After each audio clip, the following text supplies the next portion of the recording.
দেখেছেন, প্রগতিশীলতাকে কিভাবে দেখেছেন। কিন্তু আমার মনে হয় যে কোনো বিষয় গুরুত্বপূর্ণ হতে পারে সমালোচনা সহ, যে তাদের যে সংস্কৃতি ভাবনা বা তারা আসলে প্রগতিশীলতা বলতে কি বোঝাচ্ছেন, সাম্প্রদায়িকতা বলতে কি বোঝাচ্ছেন। আমরা যে প্রগতিশীলতা কিংবা সাম্প্রদায়িকতা এগুলোর যে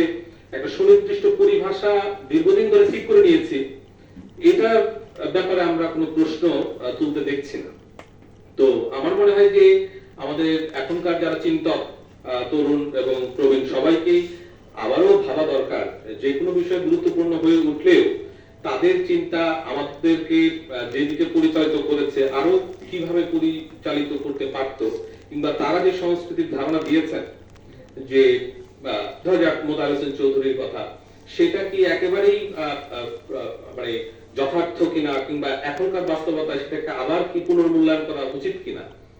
এই ব্যাপারে যদি আরো ভাবনার উদয় হয় পরবর্তী সময়, সেটা আমাদের